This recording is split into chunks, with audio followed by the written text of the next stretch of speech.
South Carolina gets another test. They failed the first one miserably. They've got a big one coming up, of course, against Eastern Division rival Georgia. We go to the source here, Chris Phillips, the Spurs Up Show. We always enjoy the conversation with Chris. Chris, what is going on today?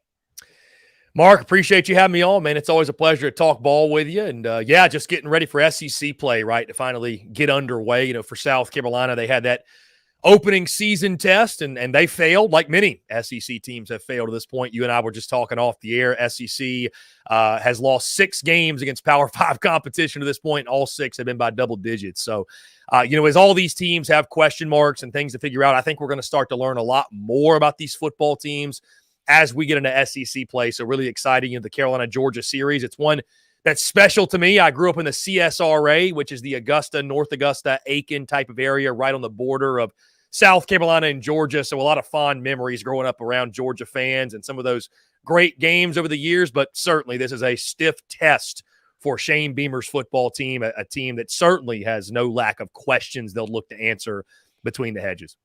Chris, what we learned in week 1 is something I did not expect to learn. And you know that because we talked about that North Carolina matchup a number of times throughout the offseason. If somebody would have said North Carolina is going to win this game, I would have not been surprised at all, even though I picked South Carolina to win.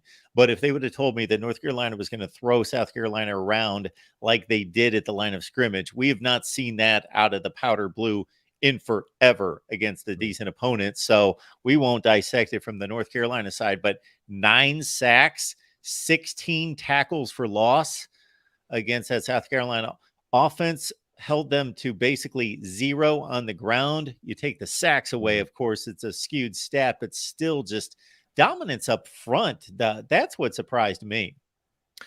Yeah, Mark, it was all of our worst nightmares came to fruition. Like you and I talked before, and that was something I hammered down in the preseason was that South Carolina's offensive line was a major question mark, right? You were returning 50 less starts than you had from a season ago when you lost Jovan Gwynn, Eric Douglas, and Dylan Wanham. You replaced those players, you replaced that production with FCS caliber talent, call it for what it is. And South Carolina and Shane Beamer, they've done a great job in his first 2 years identifying guys from these lower level schools, right? Jalen Brooks, Juice Wells, Carlins Platel, other players, if you will, and getting the most out of them. But Mark, you know as well as I do, it's different on the line of scrimmage, right? Especially on the offensive line. And there's a reason, when you see these teams play each other, like when you see a South Carolina play a Furman, for example, you see a Georgia play a Ball State, whatever the score is, the biggest discrepancy of talent is in the trenches. And I think that's what you've seen, right? They thought they plugged some holes with guys like Sidney Fugar and Jackson Hughes and Nee Manziel and, Nick Gargiulo, who's been really good in the interior, by the way. But it's just been a very much so makeshift work in progress. And, that's what you saw on opening night. I don't think anybody could have seen that coming, right? 9 sacks in that football game. Like you mentioned, 16 tackles for loss. And, I'll tell you this, Mark, while the pass protection was much better against Furman in the game that just took place over the weekend, Gamecocks got that big bounce back victory they needed, 47-21. The rushing attack was still just completely absent, wasn't a factor. 2.8 yards per carry against the Furman Paladins defensive front. So, Mark, I think you look at this football team right now and, it's not the sexiest thing or most fun thing to talk about, but it's line of scrimmage for South Carolina because right now, Mark, Spencer Rattler's playing as well as any quarterback in the SEC.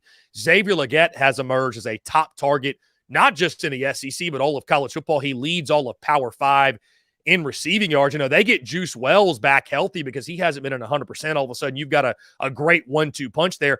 They've got the skill position players, Mark, to really make some noise.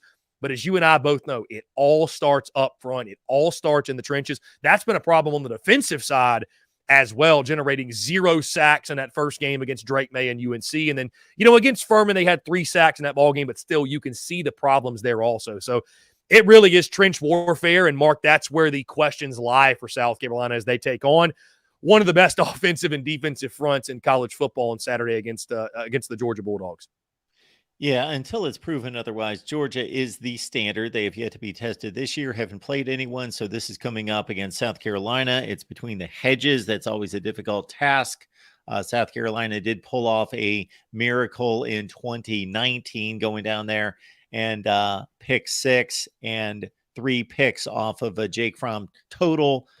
And it's going to take that kind of an effort to do it this Mm. time because Vegas says this is a 26-point game.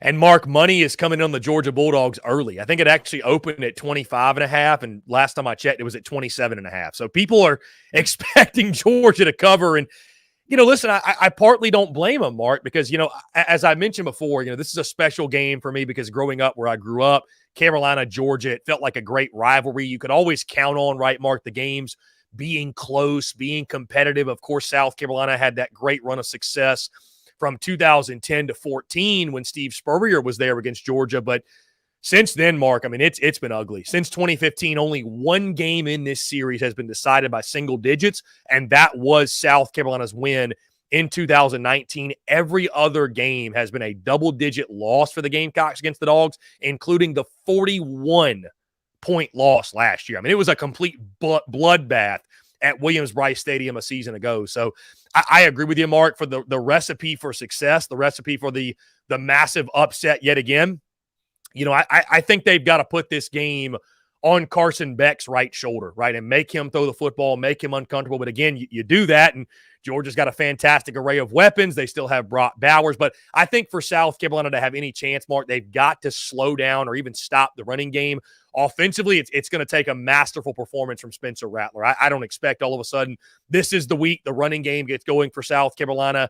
I'm not exactly sure, Mark, how they're going to protect him and give him a lot of time to throw. I don't think they give up 9 sacks again, right? But this defensive front is vastly superior to what UNC featured in game one. I think it's going to take a great game plan from Dowell Loggins, Shane Beamer offensively. But the good news is Spencer Rattler, he's confident right now, and he's playing as well as, like I mentioned, any quarterback in the SEC. But it's Mark. It's going to take South Carolina winning the turnover battle 3-0 or 4-0. Beamer ball will have to show itself in special teams, and I think Georgia probably would have to play their C- or D+ game, and South Carolina play their A+ game for the Gamecocks to win this one. So realistically, but I do think, Mark, with all that being said, can South Carolina at least show that they're making progress, right? Because I don't just think it's good enough to say, okay, well, Georgia's vastly superior to you. This should be another blowout. Kind of this series is turning into what I thought about the Clemson series going into last year, where it's like at some point you got to start giving these guys a more competitive game because Mizzou did it last year. Kentucky plays Georgia tight every now and then. Like, why is South Carolina? Is it good enough to just say, well, Georgia's better than us, we expect them to blow us out? I'm curious to see if this is the game that the Gamecocks can show they're making progress. But obviously, again, it's a tall task, and some things have definitely got to bounce their way to even, I think, Mark, make this a second half ball game in Athens. Chris Phillips, it's the Spurs Up Show. You can catch it right here on YouTube each and every day, Monday through Friday, noon Eastern time. Chris takes your calls, and he talks college football with you noon to 3 p.m. Eastern time. And Chris, not to give you and the rest of Gamecock Nation little hope, but see, the issue I see here is everything that we talked about off the top.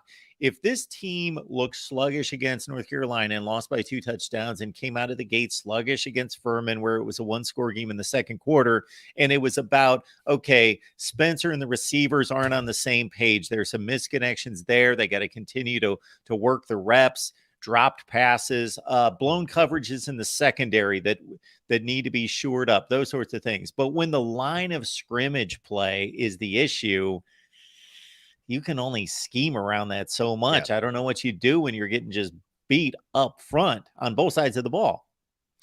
Yeah, I think our good friend Jake Crane, Mark, made a really good point on our show on Friday when he said that, you look at the Colorado game plan and the way that they're using quick screens and bubble screens and the draw game and, the quick passing game, sort of an extended handoff, extension of the run. I think that's what South Carolina needs to do and will have to do. They're not going to be able to run the football, Mark. Let's just get it out there, right? I mean, South Carolina ran for 108 yards against Furman. And I know that they were throwing the football of the yard. I totally get that. But again, I just go back to 2.8 yards per carry. The UNC game, we've already talked about that. So also the defensive side, though, stopping the run. And I'm worried. I'm very, very worried about the Gamecocks' defensive front. They lost Mo Kaba after the UNC game, one of their top linebackers for the season. They're going to need a guy like Grayson Pup Howard, a true freshman, very highly touted recruit, but a true freshman to step in there and play meaningful minutes. Also, you look at the secondary, Mark, Nick Emanwari. He's questionable for this game. That's arguably their best defensive player. So to your point, Mark, I mean, here's the thing, because coming out of the Furman game, for example, so many Gamecock fans looked at that and said, oh, let's just go air raid. Let's throw it every play, like abandon the run game, ditch the run game. And I'm even guilty of that, Mark, because it's so easy, right, to go on X or Twitter, whatever you want to call it, or go on social media and say, South Carolina should just ditch the run game.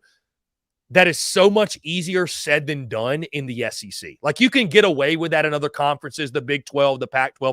But in the SEC, Mark, you know as well as I do, if you can't run the ball and you can't stop the run, and most importantly, you cannot protect your quarterback, it's just going to be really, really tough sledding for you, right? And so I look at South Carolina.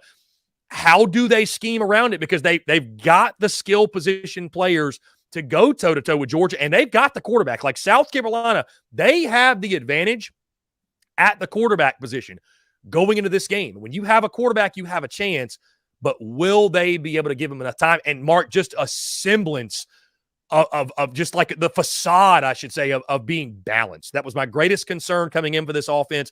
When South Carolina lacks the ability to have any sort of balance, and they put the entire game on Spencer Rattler, and they're getting in second and longs and third and longs especially, you're almost giving Spencer Rattler no chance back there. So, Dowell Loggins, that was the name, the offensive coordinator, Mark, we were keeping a close eye on, sort of gauging what's his offense going to look like.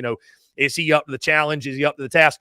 We're going to learn a lot about him over these coming weeks with how do you scheme around the offensive line, because, Mark, again, you know as well as I do, offensive line issues be damned. This fan base is expecting to win and to compete in a game like Saturday. Yeah, he's going to earn his paycheck against this Georgia defense. There's no question about it, because you can say abandon the run game, and I get it when you're running into a brick wall time and time again. It seems like, what are you doing?